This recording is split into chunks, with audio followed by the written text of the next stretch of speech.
Hello friends, welcome to S Y academy. आज इस video में हम बात करेंगे the accounts of Buchanan. Important topic है ये। समझने के लिए अगर आप हिस्ट्री का पर्सपेक्टिव लेते हैं ना, तो ये टॉपिक एक थोड़ा सा इंपॉर्टेंट है। हम इस बुक में ये देख चुके हैं कि हमेशा हमारा फोकस रहा है कि सोर्स क्या है हमारा। मतलब ये बात कही है तो किसने कही है। काफी बार होता है, जैसे आपके भी कन्वर्सेशंस में रहा होगा अपने फ्रेंड्स के साथ भी, कि जब भी कन्वर्सेशन हो रही होती है तो कोई कोई टॉपिक के बारे में कुछ कहता है। आप बोलते हैं कि इसका सोर्स क्या है। जो तूने बात कही है, चल तूने बात कह दी, लेकिन इसका सोर्स क्या है। और अगर कोई बोलता है कि मेरा सोर्स गवर्नमेंट ऑफ इंडिया है, तो बोलते हैं ओके, शायद ये सही सोर्स होगा, राइट। बाकी कोई बोलता है कि मेरा सोर्स व्हाट्सएप है, तो उस पे सब हंसने लगते हैं और उस पे सवाल उठाने लग जाते हैं कि यार इसका तो सोर्स में ही खराबी है, तो ये जो बात कह रहा है गलत होगी। यही हमारा टॉपिक का डिस्कशन भी रहेगा आज, कि जो अकाउंट्स ऑफ बुकैनन है या बुचनन, जो भी प्रोनाउंस करें, ठीक है। अ, वो सही है, गलत है, या उन्हें हमें कैसे पढ़ना चाहिए, राइट। तो फ्रेंड्स, ये समझने की कोशिश करिए कि जो भी अभी हमने पढ़ा है, जो भी से कहने का मतलब है संथल या पहाड़ियास के बारे में जो काफी हमने चीजें पढ़ी हैं, वो एक तो पेंटिंग से पढ़ी है और एक बुकैनन के अकाउंट से पढ़ी है। दोनों के दोनों ब्रिटिश एम्प्लॉइज हैं, ये हमें याद रखना चाहिए, ठीक है, पढ़ते हुए। So we have been drawing on Buchanan's account, but while reading his reports, we should not forget that he was an employee of British East India Company. तो उनकी जो जर्नल्स हैं, उसमें ये नहीं है कि हाँ जी, सिर्फ तारीफ लिखी है लैंडस्केप ज्योग्राफी वगैरह की। उनका एक पर्पस था विजिट करना। बुकनन जो इंडिया विजिट करे, उनको पैसे मिले थे, इसके पैसे ईस्ट इंडिया कंपनी देती थी कि आइए सर्वे करिए इस जगह का, ठीक है। तो वो कोई अपने अपने पैसों से नहीं आए थे कि हाँ जी मैं तो एक ज्योग्राफिस्ट हूँ, या मैं एक नेचर लवर हूँ, या एनिमल लवर हूँ, तो मैं घूमने आया हूँ इस एरिया को। तो वो ऐसे कुछ नहीं थे, right. He was British East India employ, और उन्हीं के हम रिकॉर्ड्स पढ़ते हैं। अब बोलोगे उनके रिकॉर्ड्स क्यों पढ़ते हो जब वो ईस्ट इंडिया एम्प्लॉय है? क्योंकि इनके records one of the best है, ये भी आपको याद रखना है। तो कभी भी ना पूरी तरीके से इस साइड का लोगे कि बुकानन के अकाउंट्स बिल्कुल सही है, ना ये बोलोगे कि पूरे तरीके से गलत है, ठीक है। जैसे आप बुकानन के बारे में यहाँ पे देखोगे दे कि संथल्स के बारे में लिखा है, बहुत ही तेज थे नए लैंड बनाने में। और ये जो थे, ये बड़े वैसे रहा करते थे, थोड़े से इनके हिसाब से गरीबों की तरह। दे आर स्मॉल स्लोवनली, इनके जो हट्स थी उसमें कोई फैंस नहीं हुआ करता था। तो ये इनकी पर्सपेक्टिव, ये चीजें लिख के आए हैं, ठीक है। ऐसे अकाउंट्स हमें बताती हैं बताती हैं कि संथल के घर कैसे थे, वो कैसे रहते थे। इससे पता चलता है वो थोड़ा सा ट्राइबल तरीके के थे, राइट। तो ये चीज भी, इससे हमें वेदर का भी पता चलता है। हाँ जी, इसका मतलब है ज्यादा कोल्ड वगैरह वेदर नहीं होगा उस एरिया में। ये सब चीजें आई होप आपको क्लियर हो रही हैं। तो अकाउंट काफी इंपॉर्टेंट है, लेकिन हमें ये समझना होगा, when he arrived at a village with his army of people, he was immediately perceived as an agent of the सरकार। क्यों? सर, वाइट आदमी, वाइट से पहले ही डर रहे हैं लोग, तो इनको मतलब एजेंट ही समझा जा रहा था, और वही पर्सपेक्टिव से लोगों ने इन्हें ट्रीट भी करा, ठीक है। वही पर्सपेक्टिव से काफी ज्यादा ट्रीट भी करा। तो कंपनी जब अपनी पावर इंक्रीज कर रही थी और कंसोलिडेट कर रही थी, इंक्रीज कर रही थी पावर भारत में, कौन कंपनी? East India company. तो कंपनी का पर्पस ये था कि वो डिफरेंट डिफरेंट तरीके अपना रही थी। तो सबसे पहले वो चीजों को सर्वे करती थी, सर्वे करके देखती थी कि हमें क्या डिसीजन लेने चाहिए, राइट। सारे डिसीजन जो थे वो साइंटिफिक होते थे। तो इसी में देखते हैं ना, आज आप बोलते होगे यूरोप के देश आगे हैं, अमेरिका के देश आगे हैं, है ना। अमेरिका मतलब यूएसए आगे, कनाडा आगे। ये दोस्तों इसलिए आगे क्योंकि इनमें साइंस का और लॉजिक का जो एक पर्सपेक्टिव था, ये काफी टाइम पहले आ चुका था। रिनेसा हुआ था इनका 14-15वीं सदी में, ठीक है। रिनेसा रीबर्थ हुआ था यूरोप का। उसके बाद दोस्तों एनलाइटनमेंट हुआ था 14, 15, 16वीं सदी में, है ना। उसके बाद इंडस्ट्रियल रिवॉल्यूशन आ गया था 18वीं सदी में। ये सब दोस्तों साइंटिफिक लॉजिकल थोड़ा सोचने वाले ये सब हो गए थे। हम भारत जो था वो सुपरस्टिशियस था, रिलीजन पे बेस्ड था। और वो ऐसी बातें करता था, ये दुनिया तो ऐसे ही है, टाइम पास के लिए है, असली दुनिया तो कहीं और है, ये सारे रिलीजन के लोग इंडिया में कहा करते थे। तो इसलिए इंडिया आज भी थोड़ा पीछे है, एंड अभी भी ये सोच काफी ज्यादा है लोगों में। तो जब तक ये सोच रहेगी तब तक पीछे रहेंगे। तो पॉइंट मेरा ये है कि अंग्रेज जो थे वो ये सर्वे किया करते थे, एनालाइज किया करते थे, उसके बेसिस पे डिसीजन लिया करते थे। तो अब देखते हैं वो उन्होंने ऐसा क्या करा। तो उन्होंने बुकानन को भेजा, बुकानन को। Everywhere Buchanan went, he obsessively observe the stones and rocks and the different strata and layers of soil.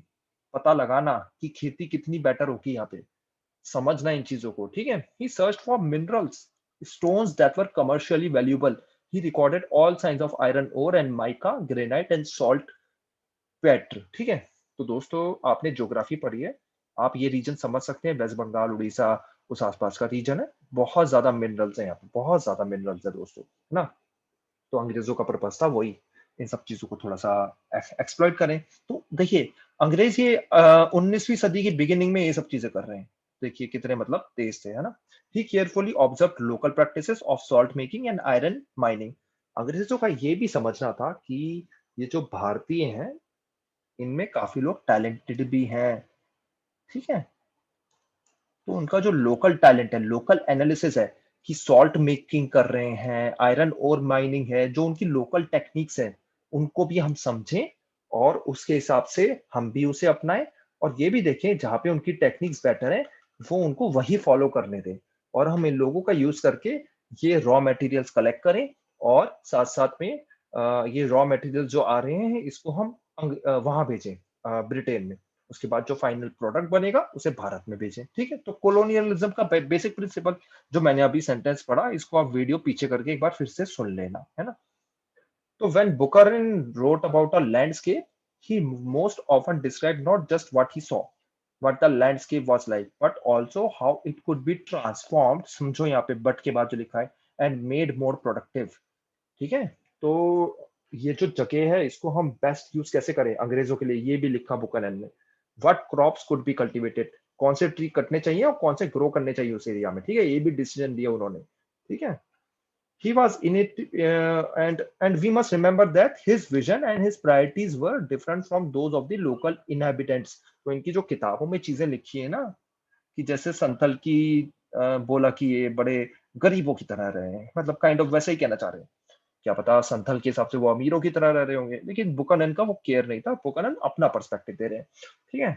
वो ज्यादा केयर भी नहीं करते थे कि लोकल लोग क्या करते हैं। His assessment of what was necessary was shaped by the commercial concerns of the company and modern Western notions of what constitute progress. इसको अपने आंसर में लिख के आना अगर बुकनन पे क्वेश्चन आता है कि कंपनी का कैसे फायदा हो, ठीक है। उसके बाद प्रोग्रेस को कैसे जज करते थे, वो प्रोग्रेस को वो वेस्टर्न तरीके से जज करते थे, ठीक है।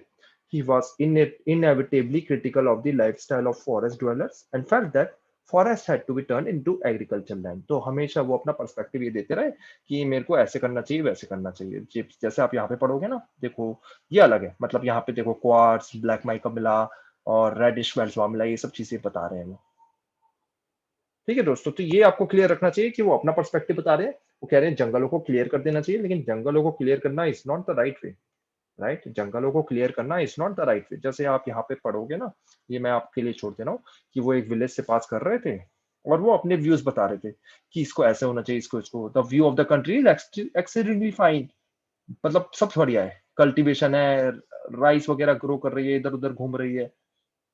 तो यहाँ पे लिखा है, लेकिन देखो यहाँ क्या लिखा है, all that is wanted is some, सब कुछ सही है, उन्होंने बोला सब कुछ सही है, बढ़िया जगह है, अच्छी खेती हो रही है, बस ये करो कि all that is wanted some appearance of progress in the area and vastly extended and improved cultivation of which the country is highly susceptible. तो ये सब चीजें करो। और फिर उन्होंने कुछ सजेशन दिए कि प्लांटेशन ऑफ एसन पलास ये should occupy the place of would, तो सजेशन दे रहे हैं। काफी चीजें ब्रिटिशर्स ने अच्छी करी, सजेशंस मॉडर्न टाइम में थे, काफी चीजें उन्होंने बुरी करी, जैसे फॉरेस्ट को कट कर दिया। और उन्होंने काफी ऐसे ट्रीज उगा दिए भारत में जो फायर को कैच करते हैं, जो कोन टाइप के होते हैं ना ट्रीज, कोन, ये इन्होंने उत्तराखंड में काफी किया है कि उन्होंने वो वाले ट्रीज उगा दिए कोन कोन शेप में जो होते हैं, ठीक है। तो इसे क्या कहते हैं मैं भूल रहा हूँ अभी इस टाइम में, अगर किसी को याद आ रहा है तो कमेंट सेक्शन में लिखिए कि कोन के शेप में जो होते हैं, ऐसे जो ट्रीज होते हैं ना। तो और इनकी नीडल टाइप की लीव्स होती हैं। तो कहने का पॉइंट ये है मेरा दोस्तों, ये अगर भूल भी जाओ, कहने का पॉइंट मेरा दोस्तों ये है कि अंग्रेजों ने वो वाले पेड़ उगाए भारत में जो फायर को जल्दी कैच करते हैं। और उन्होंने ये वाले पेड़ क्यों उगाए? ये वाले पेड़ इसलिए उगाए जिससे उन्हें लकड़ी मिल सके, टिम्बर मिल सके। वो टिम्बर की बहुत जरूरत थी इंडस्ट्री और रेलवेज के लिए दोस्तों, ठीक है। तो नेचुरल फॉरेस्ट जो थी उसे काटा, अपने पेड़ उगाए। ऐसे ही उन्होंने काफी ज्यादा फॉरेस्ट क्लियर कर दी, अपने घर बनाए। ऐसे ही काफी फॉरेस्ट क्लियर कर दी उन्होंने, अपने हिल स्टेशन बनाए जैसे शिमला वगैरह, देहरादून। ऐसे ही उन्होंने काफी फॉरेस्ट करी, अपने एग्रीकल्चर लैंड बनाए। तो इसने भारत का काफी कुछ चेंज कर दिया, ठीक है। उसके बाद अंग्रेज जब चले गए तो भारत सरकार ने ही करा। तो ये एक अनफॉर्चुनेट बात है, जब हम डिटेल में पढ़ते हैं तो ये भी समझते हैं। एनीवेज, तो यहाँ पे एक क्वेश्चन दे रखा है, what does Buchanan's description tell us about his ideas of development. तो इनके आइडिया क्या है डेवलपमेंट के, वो आप बताओ। आप illustrate your arguments by quoting from the excerpts, ये पढ़ के आप बताना। If you were a Paharia forest dweller how would you have reacted to these ideas. पॉल ये बात ये कह रहे हैं कि अगर आप पहाड़िया हो, जो इस रीजन में रहते हो, है ना, पहाड़िया हमने पढ़े थे, संथाल हमने पढ़े थे, तो आपका क्या पर्सपेक्टिव होगा? बुकनन क्या कह रहे हैं? क्या आप उनसे एग्री करोगे या नहीं करोगे? तो आपका आइडिया क्या है डेवलपमेंट का? ठीक है। तो कोई जो जंगल में रह रहा है, आदिवासी, है ना, जैसे जरावा रह रहे हैं। अब जरावा को आप बोलोगे यार चल तेरे यहाँ तो मॉल ही नहीं है, तू कितनी बुरी लाइफ जी रहा है। जरावा आपकी बात सुन के खुश होगा? ठीक है। जरावा तो मॉल में अगर गया, आपके सिटी वगैरह आ गया, दिल्ली मुंबई इन सिटीज वगैरह, कानपुर वगैरह में आ गया, तो जरावा तो मर ही जाएगा पॉल्यूशन वगैरह से, है ना। तो सबका आइडिया अलग अलग होता है डेवलपमेंट का। इस टाइम में ये सोच वैसे कम भी थी, इस टाइम में ये वाली सोच कम भी थी अंग्रेजों में भी, डिस्पाइट ऑफ द फैक्ट कि वो पढ़े लिखे थे, लेकिन उनमें ये वाली समझ नहीं थी कि सब लोगों को अपने हिसाब से डेवलपमेंट होना चाहिए। हाँ, कुछ कुछ अंग्रेज थे जिन्होंने सपोर्ट करा, लेकिन मोस्टली उन्होंने सपोर्ट नहीं करा। तो friends that's all from my side. ये बुकनन के अकाउंट है। आई होप ये कॉन्सेप्ट क्लियर हो गया हो। कोई डाउट है कमेंट सेक्शन में आप लिख सकते हैं। Thank you and take care.